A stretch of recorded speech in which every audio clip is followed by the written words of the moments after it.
O Jefferson quebrou o pé também. Deus também pode estar consertando o pé. Então nós vamos estar intercedendo em todos os outros que você sabe que não está aqui essa noite, porque foi impedido por estar doente. Você coloque diante do Senhor essa pessoa, para que Deus possa estar visitando, né, essas pessoas. E mesmo que nós não lembrarmos ou nos esquecermos de alguém, Deus também vai estar olhando por essas pessoas. Amém?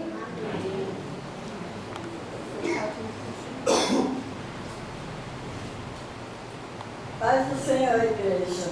Amém.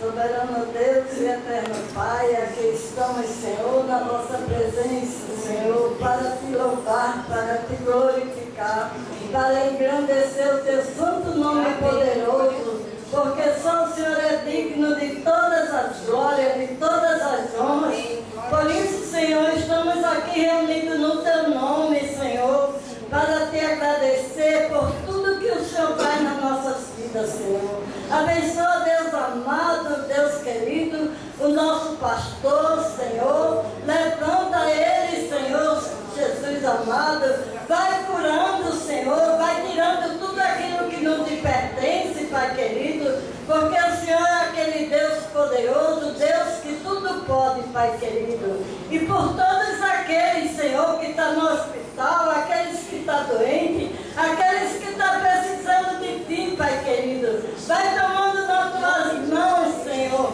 vai visitando, Pai querido, vai visitando todos os lares, Pai querido, que precisam de Ti, Pai querido, os hospitais, Senhor, as cadeias públicas, Senhor, os asilos, Pai querido, eu vou entregando nas Tuas mãos, Senhor, porque Tu é aquele Deus grande, Deus poderoso, Deus que tudo pode, Pai, nós cremos em Ti, Pai, porque Tu és aquele Deus que tudo pode, nós não podemos nada, Senhor, mas o Senhor pode tudo, Pai.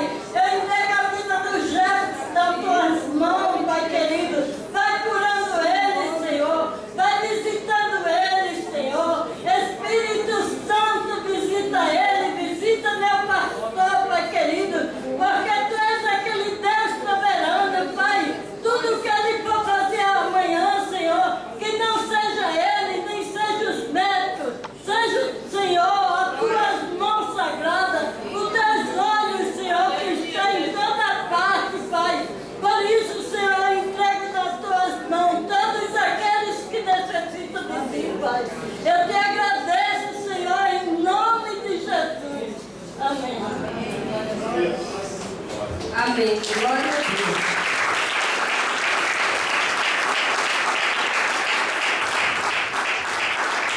Eu gostaria que ligassem a luz, porque eu tenho um probleminha nos olhos e eu preciso de muita luz para enxergar.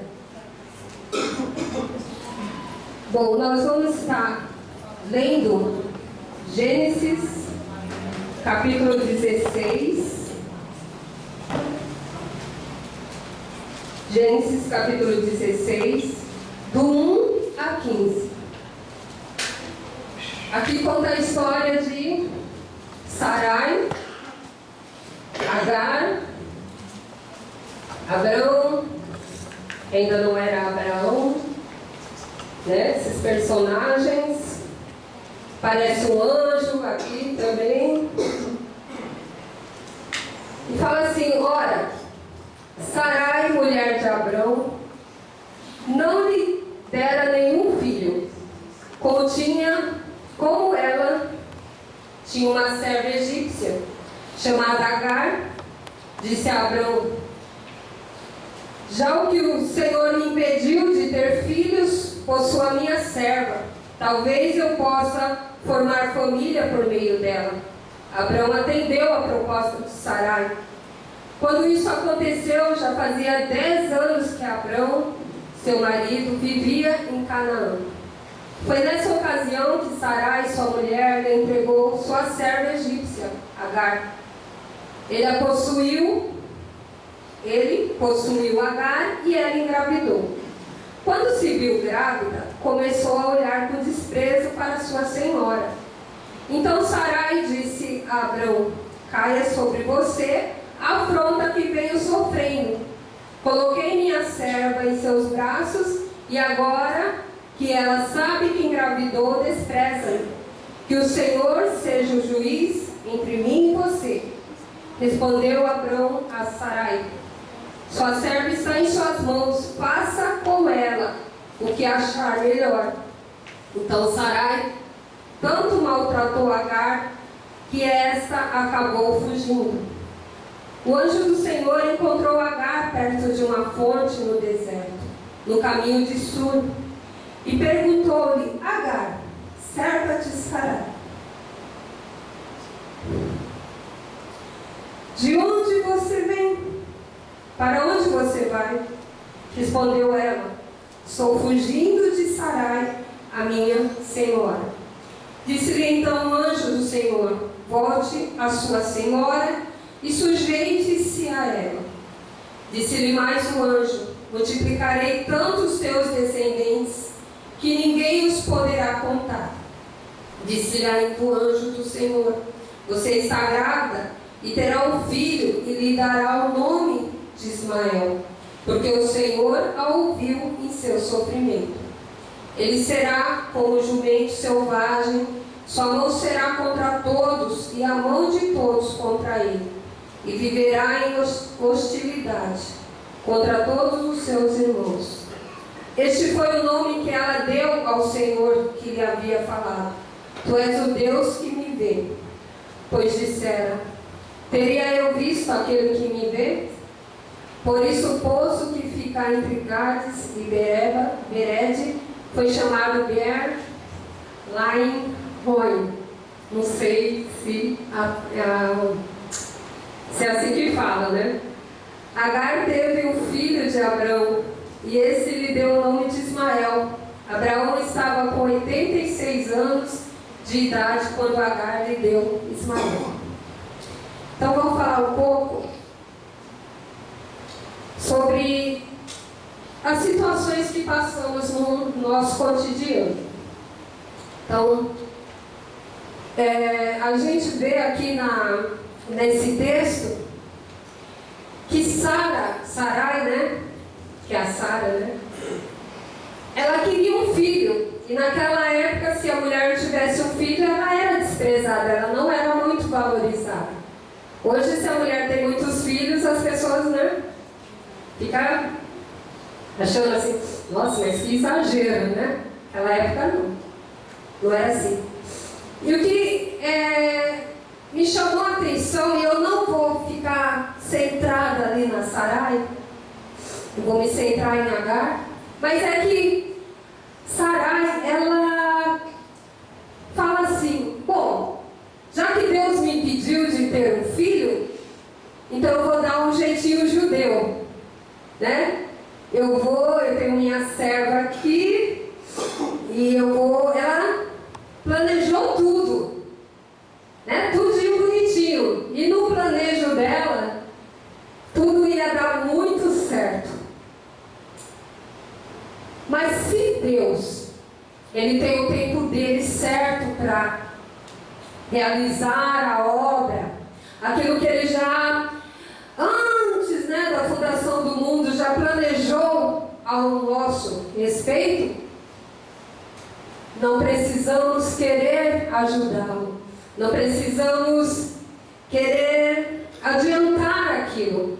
Então Deus tinha uma promessa, mas ela achou que Deus estava demorando, e muitas vezes nós sabemos das promessas de Deus para nossas vidas, ou nossa vida, né, que ninguém é gato aqui, né, que tem, né, para nossa vida, e a gente resolve dar um jeitinho brasileiro, né? E eu descobri que lá nos Estados Unidos o pessoal contrata muito brasileiro, sabia? Porque, infelizmente, nós brasileiros, nós temos a fama lá fora de ser desonesto. É triste, né? Mas eles gostam de contratar o brasileiro porque o brasileiro sempre dá um jeitinho. E aqui a gente vê que Sara, ela quis dar um jeitinho também. Só que eu vou te falar um negócio: quando Deus está nesse seu jeitinho, você acaba trazendo confusão.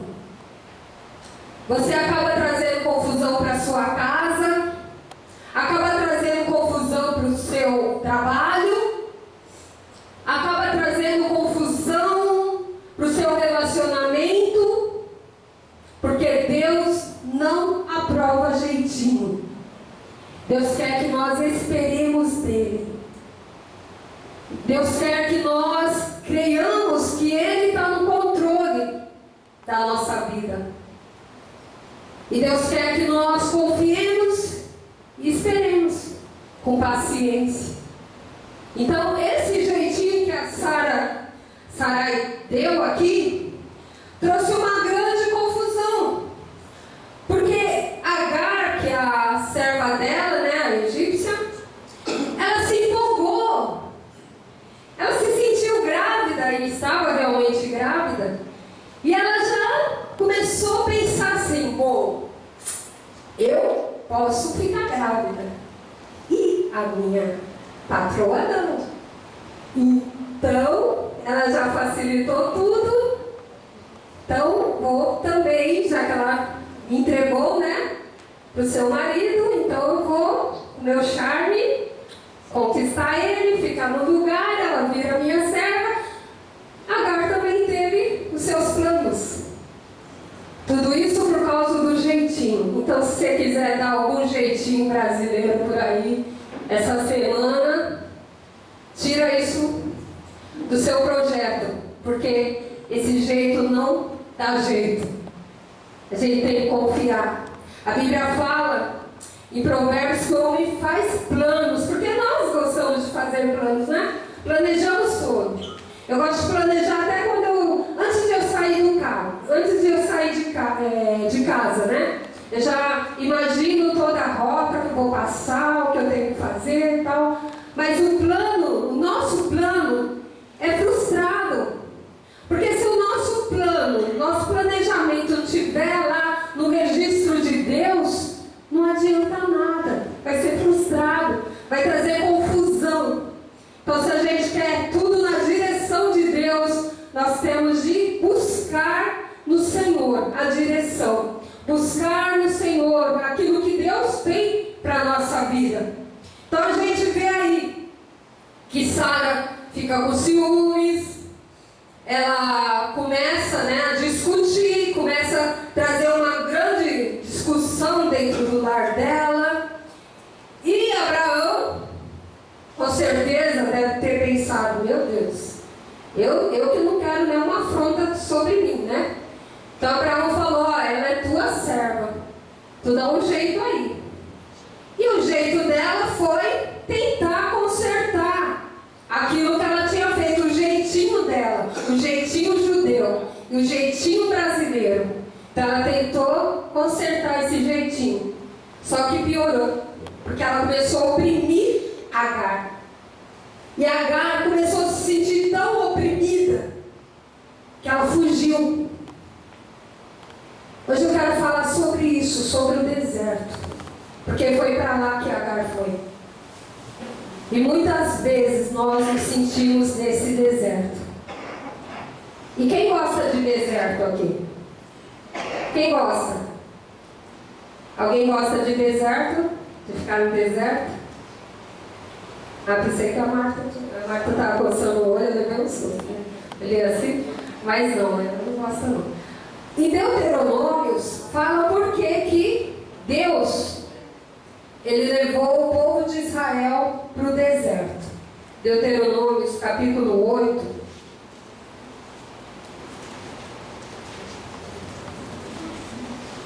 Muitas vezes nós nos encontramos no deserto, que é um lugar que ninguém gosta de estar.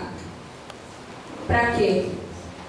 Aqui fala assim, ó: lembre-se de como o Senhor, o seu Deus, os conduziu por todo o caminho no deserto, durante esses 40 anos, para humilhá-los e pô-los à prova, a fim de conhecer suas intenções, se iriam obedecer aos seus mandamentos ou não. Deus, ele nos leva ao deserto E Deus permite que sejamos humilhados no deserto. A gente não entende, né? Mas o deserto também é um campo de treinamento. Quando a gente está assim para fazer a obra, né? É difícil. E você não sabe, não entende porquê de tantas coisas que vêm sobre você, não é mesmo? Mas Deus nos leva para o deserto para nos treinar. Ele fala que lá o povo foi humilhados e pô-los à prova a fim de conhecer suas intenções, se iriam obedecer os seus mandamentos ou não. Sabe por quê? Quando a gente está na bênção, tudo é alegria, tudo é paz, tudo é zen, harmonia total. Você ilustra seus dentes todo dia porque você sai na vazia. Ah, mas quando você vai para o deserto, quando você está no deserto, dói, não é? Você chora demais, você ri demais. Você ri demais? Não, você chora demais. Você não entende. Tudo te faz chorar. Eu me lembro quando eu era criança e eu tinha o maior cuidado para contar as coisas para minha avó. E às vezes era coisa assim muito legal, assim que tinha acontecido comigo, eu contava para ela e ela começava a chorar. Vovó, mas foi legal, aí aconteceu isso, tá? E minha avó. Quando a gente está no deserto, assim, a gente chora por tudo. Por qualquer coisa te faz chorar. Mas Deus está lá no deserto. E Ele está lá para te humilhar. Mas não porque Ele não te ama. Porque Ele quer ver, ó. Quando a gente está aqui na frente, a gente fala, olha, fé! Irmão, você tem que ter fé. Sem fé a gente não vive. Mas quando a gente está no deserto, cadê a nossa fé? Aonde está a nossa fé? Aonde está o nosso sorriso? Aonde se encontra o nosso louvor? No deserto. Não é mesmo? Ou eu estou mentindo aqui? Mas Deus está lá no deserto. E Ele permite tudo isso. Porque Ele quer fazer o soldado forte, firme, confiante. Ele quer ver realmente se você quer segui-lo. Porque a porta é estreita mesmo, irmãos. Mas quando você entra na porta estreita, é paraíso, é vitória, é força, é alegria. Você pode não ter dinheiro, você pode não ter casa, não pode não ter carro, pode não ter a melhor roupa, mas você tendo Jesus, tendo a certeza que é isso mesmo que você quer, não importa, é isso que Deus quer ver na tua vida. Qual a tua intenção? Aí Ele te prova. E fala ainda assim, ó. Assim Ele os humilhou e os deixou passar fome, mas depois os sustentou com maná. A fome, às vezes, não é a fome. Lá eles passaram fome mesmo. Mas às vezes a fome que a gente passa é a carência, a tensão. Deserto. As pessoas, todo mundo estranhando você, todo mundo te colocando de lado. É o deserto. Você não entende. Eu me lembro de uma ocasião, uma das que eu passei, que nós passamos como família.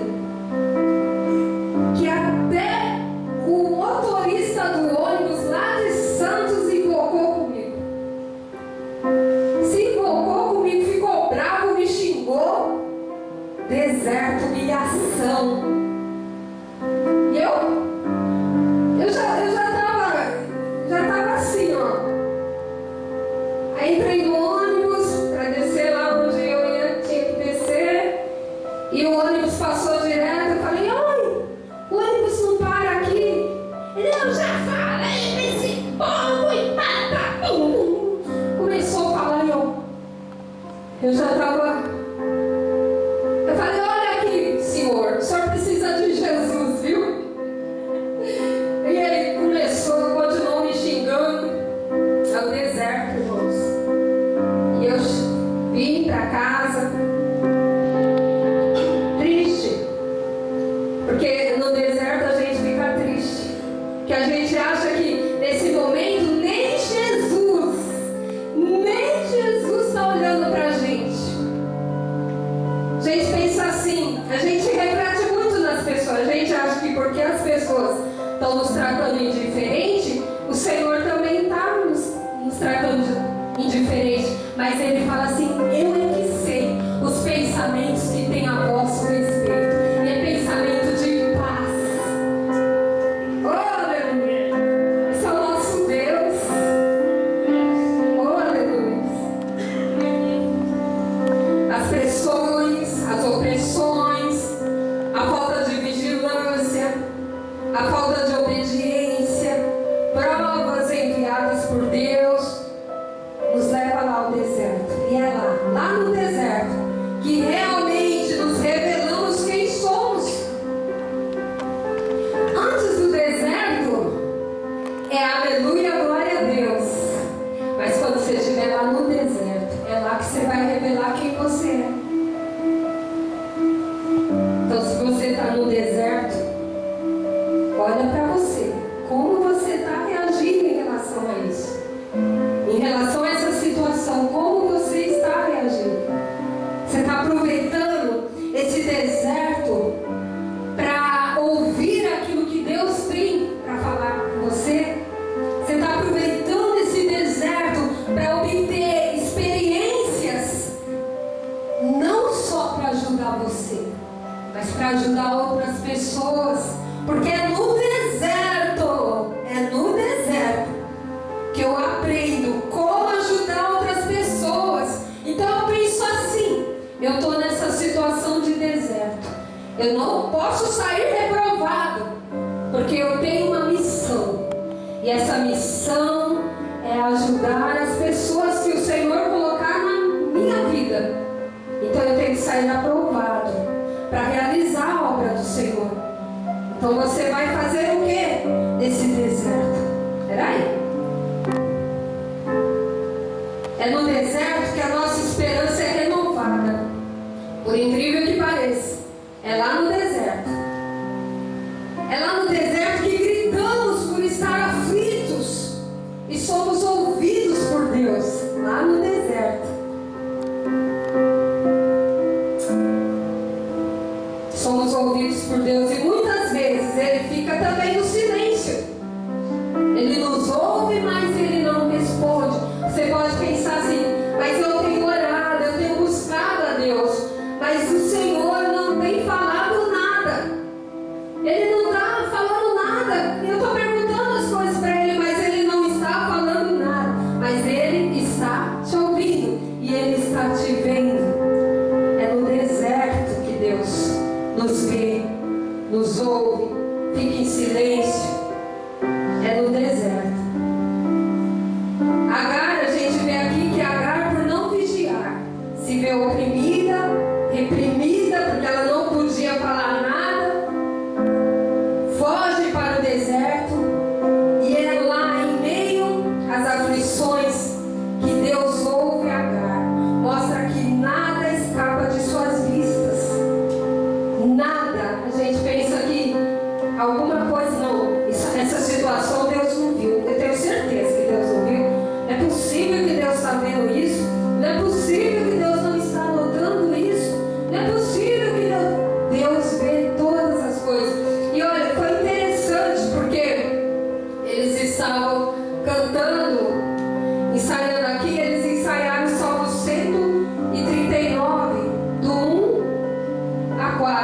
diz assim: ó Senhor, tu me sondaste e me conheces.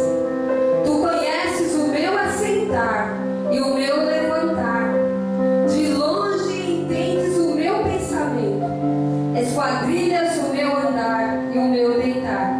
Conhece todos os meus caminhos. Deus conhece. O anjo enviado por Deus a chama pelo seu nome e também sabia que ela era escrava de Sarai. Está dando para entender, irmãos? Deus sabe seu nome. Deus sabe onde você trabalha. Deus sabe onde você mora. Deus sabe. O anjo do Senhor falou: Agar, para onde você vai? Agar estava lá com a bolsinha dela. Vou fugir dessa luta, está muito forte essa luta. Eu vou fugir, eu não estou aguentando, não estou suportando. Eu não preciso passar por isso. Quantas pessoas falam assim? Eu já falei isso, irmãos. Eu já tive também vontade de fugir.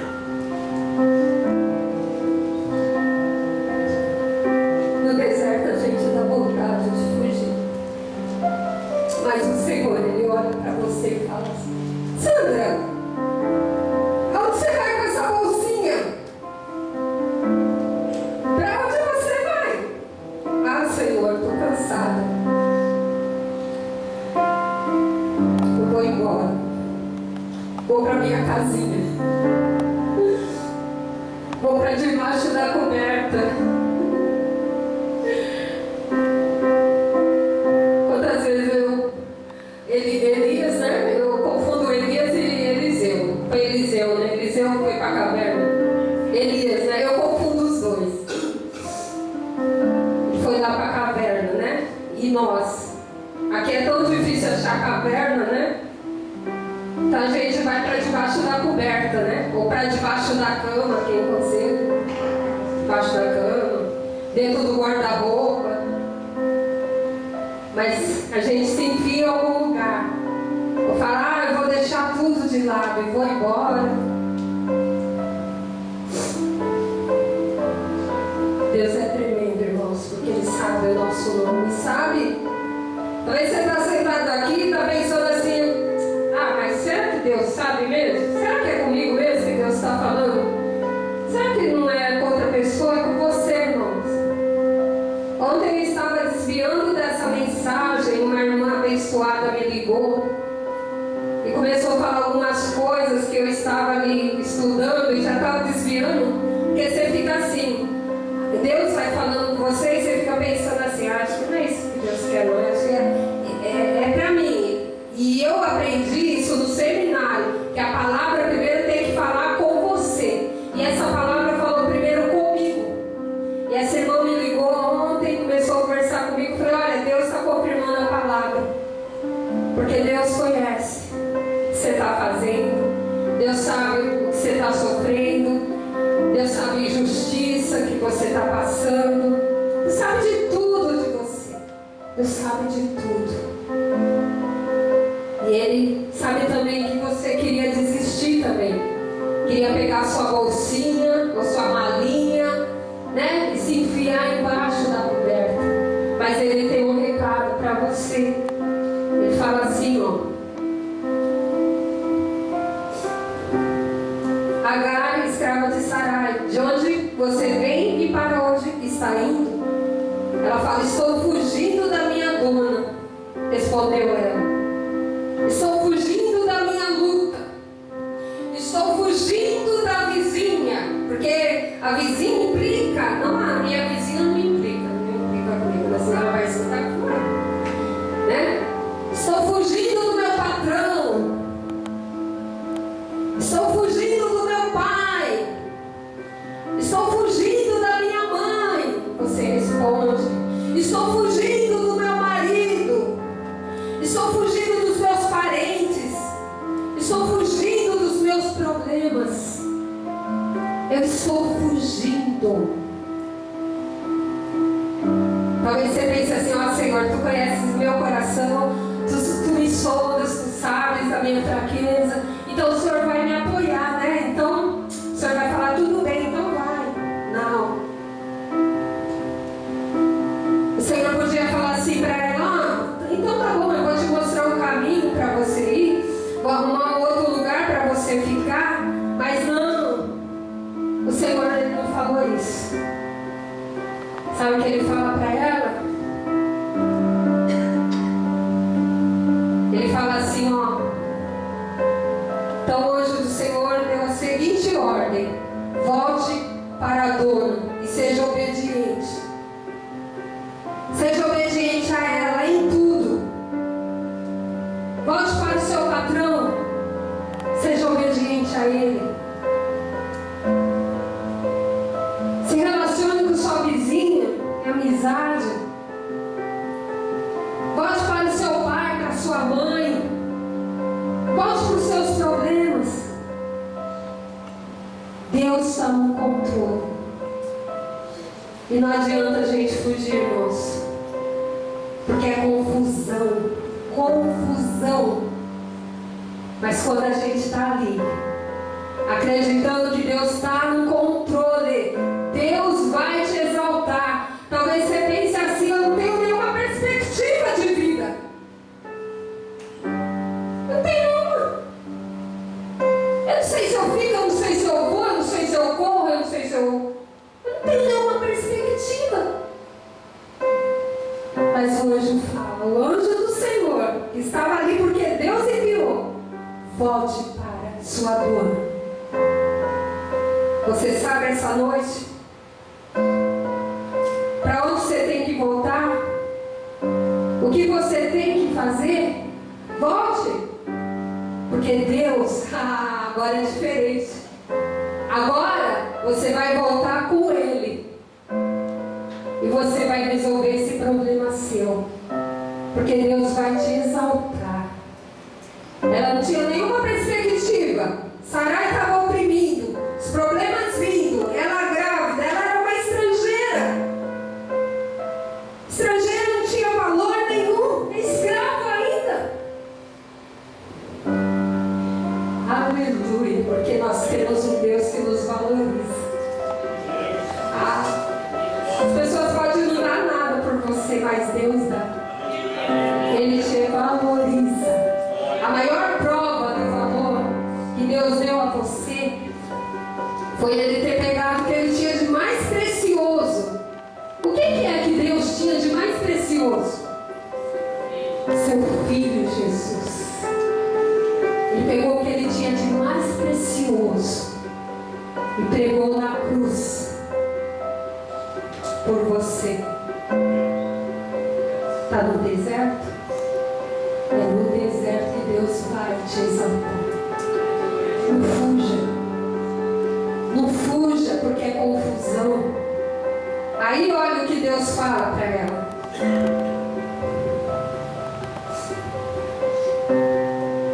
Versículo 10 fala: e o anjo do Senhor disse também: eu farei que o número dos seus descendentes seja grande. Eles serão tantos que ninguém poderá contá-los. Você está grávida. Ele faz uma ultrassom grátis para Agar. Você está grávida e seu bebê é um menino. Eu até imagino ela chorando naquele momento. Porque se fosse eu, com certeza eu, né? Você está grávida, é um menino.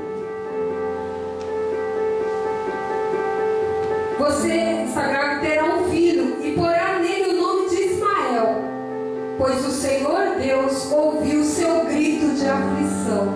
Você gritou? Você estava aflita, angustiado, angustiada. Você estava gritando. Olha, Deus ouviu o seu grito de aflição. Deus ouviu o seu grito de aflição. Eu me lembro uma vez que estava no deserto. Eu vi eu estava lavando